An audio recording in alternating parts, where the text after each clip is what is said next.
मिलकर के तिकड़ी बनाओ और लूट लूट के खाते रहो। इस योजना को कभी पूरी मत होने दो।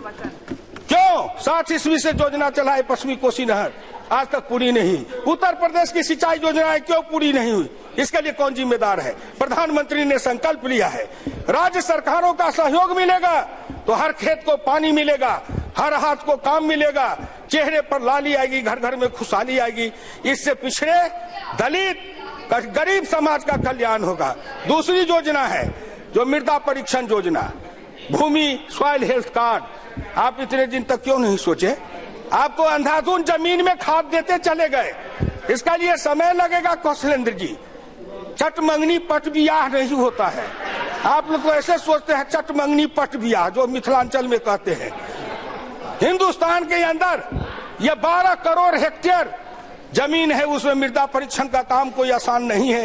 ये युद्ध स्तर पर इसके लिए कृषि विज्ञान केंद्रों को लैब दिया गया है, उसमें टेस्टिंग मशीन दिया गया है कि उससे जमीन की मिट्टी की जांच होगी और मिट्टी के स्वास्थ्य की जांच होगी। उसमें कौन चीज कमी है, यूरिया कम है, नाइट्रोजन कम है, फास्फोरस कम है, पोटास कम है, जिंक कम है, सल्फेट कम है, क्या कम है, ये जांच करने के बाद और किसान उसके हिसाब से उसमें डालेगा। अब मेरा बच्चा मेरे जैसा अनपढ़ गंवार नहीं है। अब मेरा पोता मुझसे ज्यादा होशियार है, क्योंकि कंप्यूटर से, नेट से निकाल के सब कुछ को देखता है। आधुनिक खेती करेगा जब उसके हाथ में ये सब मिलेगा तो मृदा वाला काम उसी तरह है। उसी तरह लघु सीमांत किसानों को ऋण का आपसे मैं प्रार्थना करूं कि ग्रामीण गल्ला गोदाम की योजना अटल बिहारी वाजपेयी ने शुरू की थी। हमसे तो हिसाब मांगते हैं, आप 10 बरस में हिसाब दीजिए ना कितना ग्रामीण गल्ला गोदाम बना है। इस योजना को ठप कर दिए। कहीं गोदाम नहीं है बिहार में, पैक्स में गोदाम नहीं है, पैक्स किसान का धान नहीं खरीद रहा है। सरकार का रेट है 1350 रुपए क्विंटल। मैं किसान हूं, अपना 120 क्विंटल धान 1200 रुपए बेच के बिहार में आया हूं। कहाँ है व्यवस्था बिहार सरकार की? बाकी कहते हैं वही है उत्तर प्रदेश में, किसान भटक रहा है। क्यों नहीं व्यवस्था की गई? गल्ला गोदाम क्यों नहीं बनाया गया? इसलिए नहीं बना कि अगर ग्रामीण गल्ला गोदाम बनेगा, पैक्स के अंदर धान खरीदा जाएगा, किसान को ज्यादा रेट मिलेगा, किसान खुशहाल हो जाएंगे, तो ये मिल चलाने वाले व्यापारी कहाँ जाएंगे? इसलिए किसान का गीत गाते रहो और व्यापारियों को लाभ पहुंचाते रहो। किसी का गीत गाओ, किसी को लाभ पहुंचाओ, इस पर जरा सोचिए।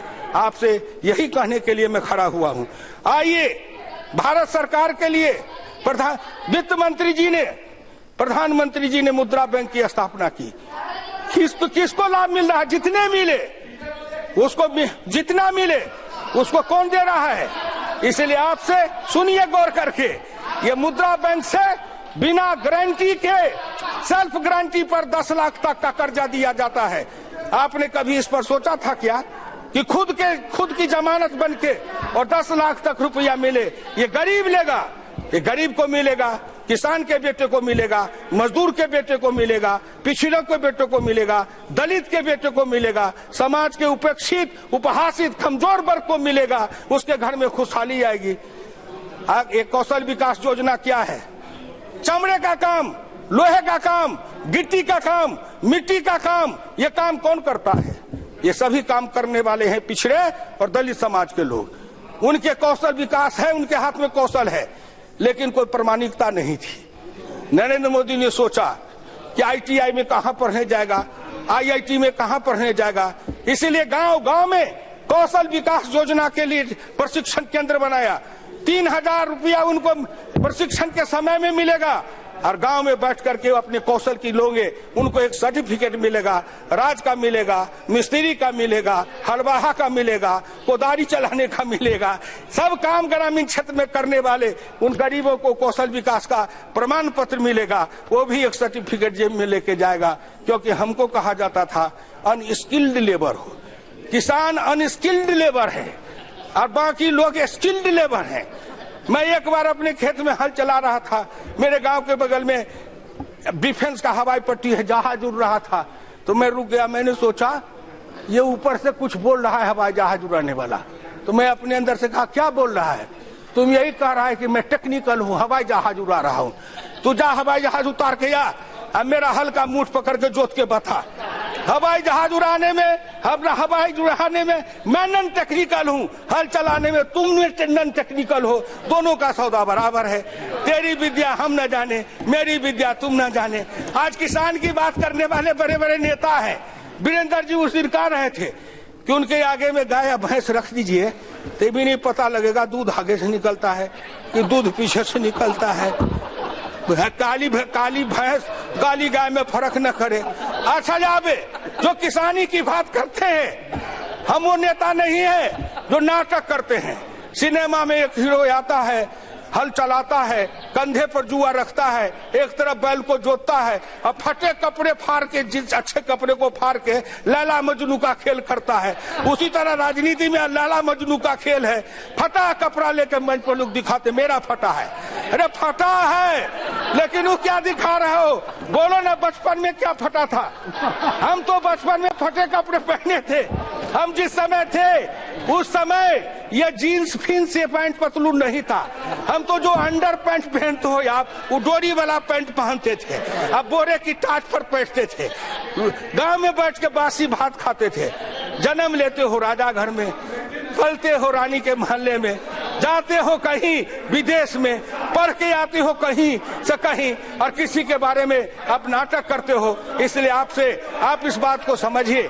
सभापति महोदय, मैं इस देश के उन लोगों को समझाना चाहता हूं कि जो आदमी अपने नाटक के द्वारा अपने भ्रम फैलाते हैं या हिंदुस्तान के गांव गरीब किसान पिछड़ों को ठगना चाहते हैं। अब गांव गरीब किसान मजदूर का बेटा भी चालाक है, तेज है, पढ़ा लिखा है, लैपटॉप रखता है, कंप्यूटर रखता है, मोबाइल रखता है, वो भी नेट पर सब कुछ को देखता है और एक एक नेता की जन्म से लेके मरण तक की कहानी निकाल के पढ़ लेता है गूगल के मार्फत से। इसलिए हम किसी को धोखा नहीं दे सकते। आखिर में मैं कहना चाहूंगा, एक एक योजना को लीजिए जो प्रधानमंत्री जी ने गिनाया, वित्त मंत्री जी ने गिनाया, उन सभी योजनाओं को लीजिए। गांव में सड़क बनाने के लिए प्रधानमंत्री ग्रामीण सड़क योजना अटल बिहारी वाजपेयी ने चलाया था। उस समय मैं उनके साथ मंत्री था। क्यों चलाया? गांव में सड़कें नहीं। मैं उसी इलाके में जन्म लिया हूं सभापति महोदय कि बाढ़ के समय जब चलता था उसी इलाके से संतोष जी हैं। जब उस कोसी के इलाके में, खमला के इलाके में बरसात के समय चलता था, अगर चलना होता था तो 3 किलोमीटर साइकिल चढ़े मुझ पर, 6 किलोमीटर हम चढ़े साइकिल पर, कभी साइकिल मुझ पर, कभी मैं साइकिल पर। क्यों? इसलिए कि सड़कें नहीं थी, कीचड़ कादो, और हमारी बेटी शादी करके आती थी भग घुटना कीचड़ में जा करके तब अपने ससुराल जाती थी। ऐसे भारत के दर्द को समझा श्रीमान अटल बिहारी वाजपेयी ने, समझा। उन्होंने प्रधानमंत्री ग्रामीण सड़क की योजना शुरू की। रुको, गांव की गरीबनी बेटी रुको, पिछड़े दलित की बेटी रुको, अब तुम भी पैदल नहीं जाओगी, तुम भी ससुराल से आओगी, जीप गाड़ी पर बैठ के अपने ससुराल तक जाओगी। तुम अब गरीबनी नहीं हो, तेरे भी भाग्य भविष्य बदलेंगे। 10 बरस आपने राज चलाया, प्रधानमंत्री सड़क योजना को ठप कर दिया। पैसा नहीं है, राज्य सरकारें पैसा मांग रही हैं, बहाना बनाते हैं। ऐसा किया कि 3 बरस की योजना को 1 साल में चालू किया कि थोड़ा थोड़ा ईंट धर दो, कहीं का ईंटा कहीं का रोड़ा, भानुमती ने कुनबा जोड़ा, शिलान्यास कर दो, ईंटें डाल दो, सड़क बनेगी नहीं। गांव को कहेंगे, लोग को एक वोट इसी पर लड़ेंगे। लेकिन गांव के लोग इतने मूर्ख थोड़े हैं। भाई नरेंद्र मोदी जी प्रधानमंत्री ग्रामीण सड़क योजना के लिए 27,000 करोड़ रुपया जो दे रहे हैं, और कितना किलोमीटर से अब 113 की 115 किलोमीटर रोज प्रधानमंत्री ग्रामीण सड़क योजना का लक्ष्य रखा है। इससे गांव बदलेगा, गांव में सड़कें जाएगी, गांव की गलियां पक्की होगी। आपने मनरेगा चलाया, मैं कहता हूं सारे पैसे से लेके हमारे गांव की गलियों को पक्कीकरण कर देते, ग्रामीण सड़कों को पक्कीकरण कर देते, हमारे ट्रैक्टर चलाने का रास्ता देते, हमारे मशीन चलाने का रास्ता देते, हमारे मोटरसाइकिल चलाने का रास्ता देते, गांव में गाड़ी जाने का रास्ता बनाते, गांव का कायाकल्प पर कल्याण हो जाता। सड़क सबसे ज्यादा रोजगार और सबसे ज्यादा विकास का साधन है। आपका ध्यान उस ओर क्यों नहीं गया? बात करने से नहीं, काम करके दिखाओ। नरेंद्र मोदी बात में नहीं काम पर विश्वास रखते हैं। इसीलिए आपसे मैं कहना चाहता हूं कि जरा इन बातों पर गौर से सोचिए। कहते हैं कि हुआ क्यों नहीं, बताइए साहब। 60 वर्ष तक 60 साल तक आप 2 साल 2.25 साल तक की सरकार, 60 बरस में आपने किया नहीं। कहते इतने दिन में करके दिखाओ। कबीरदास जी ने कहा धीरे धीरे रे मना धीरे सब कुछ होए, माली सींचे 100 घड़ा ऋतु आए फल होए। जब योजनाएं चली हैं तो उसमें समय लगेगा, दीर्घकालीन योजना है, कोई 10 बरस में कोई 20 बरस में उसका परिणाम निकलेगा। राष्ट्र निर्माण एक बात है और अपना घर निर्माण, परिवार निर्माण, अपने संतान का निर्माण एक अलग बात है। दोनों की दृष्टि अलग है और दोनों की दिशा अलग होती है। आप जब देखते हैं तो हमारे को क्या देखते हैं? मोइली साहब आप अपने को देखिए, हमारे ओर मत देखिए, अपनी अपनी ओर देखिए। दोस्त पराये देख करी चला हसंत हसंत, अपने याद न याबई जिनका आदि न अंत। दूसरे का दोस्त देखते देखते हंसते हंसते मत चलिए, अपने की गठरी खोलिए, उसमें अपने को झांकिए। आखिर आपने क्या किया जो आप 400 से ऊपर सीट वाले या 44 पर आ गए? सोचिए आप, व्याख्या करिए आप। हम कहाँ 2 पर थे? माननीय अडवाणी जी हैं, हम कहाँ 2 पर थे? अब जाते जाते 280 पर पहुंच गए। आखिर हम में कुछ गुण होगा, काबिलियत होगी, लोगों ने विश्वास किया होगा। वोट लूट के नहीं आए, बंदूक के बल पर नहीं आए, लोगों का विश्वास जीत के आए हैं और आज भी भारत के लोगों का विश्वास है। फिर अंत में इतना ही कहूंगा, नोटबंदी की चर्चा बहुत की है, किसान की बात बहुत की है, कल भी भर दिन चर्चा की है, आज भी उतने बात। ये नोटबंदी है कि हरि कीर्तन है आपका? जो जब जब संकट आए तो भगवान का कीर्तन करो, ढोल बजाओ। इसलिए जब से सुन रहा हूं कितने दिन से, एक बार रामलीला के मैदान में वो अन्ना हजारे जी ने, अरे कोई नेता है दुनिया भर में ढोल पीटने वाला, उसका मैं नाम नहीं लूंगा, वो उसमें कीर्तन करता था और सवेरे से शाम तक ढपट ढपट ढपट ढपट ढोल बजावे। लोग तंग आ गए तो हम लोग पार्लियामेंट में कहा अरे किसी तरह ढपढपा को बंद करो, किसी तरह बंद करो। ढपढपा बंद कराए। उसी तरह जब से ये 8 तारीख शुरू हुआ, 8 नवंबर से, जब देखिए जिधर देखिए क्या है, नोटबंदी। किसान को, गरीब को, मजदूर को, किसान को, गरीब को, मजदूर को। हम तो किसान हैं। 2000 रुपया हमारे बिहार और उत्तर प्रदेश में 2000 रुपया महीना से ज्यादा नकदी किसी किसान के घर का नहीं है।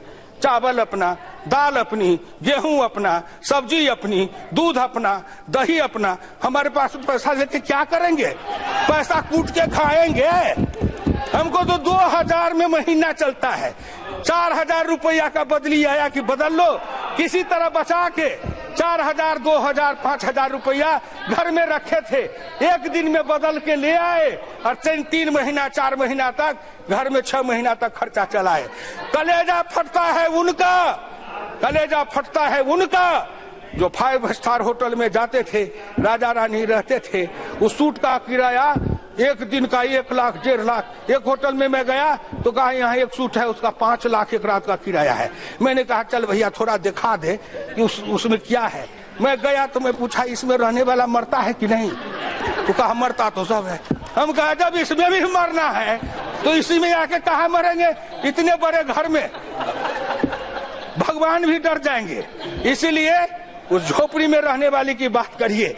आप उनकी बात करते हैं जो पैसा खर्चते नहीं हैं, पैसा को फूकते हैं। आप उनकी बात करते हैं जो पैसा खर्च नहीं करते हैं, पैसा को उड़ाते हैं, पैसे को लुटाते हैं। एक बार इसी सदन में चर्चा हुई, इतने पैसे उतने पैसे चर्चा में आई। एक मेरे साथी, संजोग से मैं नाम नहीं कहूंगा, वो बड़े हैं, एक दिन उनके पास गए तो वो बोतल निकाल के पीने लगे। हमने कहा कौन शरबत है? तो उन्होंने कहा बिलायती है, विदेशी। हम कहा विदेश में भी शरबत बनता है, इसकी कितनी कीमत है? तो 45,000। मैं दिमाग में जोड़ने लगा, बाप रे बाप, 45,000 का शरबत तो जीवन में नहीं पी पाएंगे। ये एक बोतल। तो आपको उनकी चिंता है जो 45,000 के बोतल का शरबत पीते हैं उनका क्या होगा? अरे उनका क्या होगा? बहुत मौज उड़ाए हो, बहुत मस्ती किए हो, देश का खजाना लूटे हो, लुटवाए हो, बांट करके खाए हो। नरेंद्र मोदी आएगा, ऐसा ताला लगाएगा कि सबका दिवाला निकल जाएगा। गांव गरीब किसान मजदूर खुशहाल और अमीर बन जाएगा। उसके बेटे के चेहरे पर लाली आएगी, उनके घर में खुशहाली आएगी। इसलिए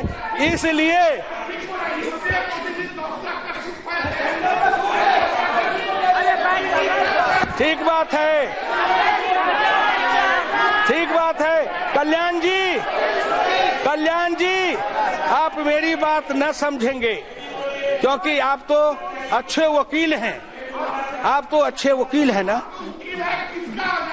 हाँ, जो ज्यादा पैसा देगा उसका बहस करते हैं। आप वकील हैं उसके, जो ज्यादा फीस देगा उसकी बहस करेंगे, कागज भी न पूछेंगे उसने क्राइम किया है कि नहीं किया है, बहस कर देंगे।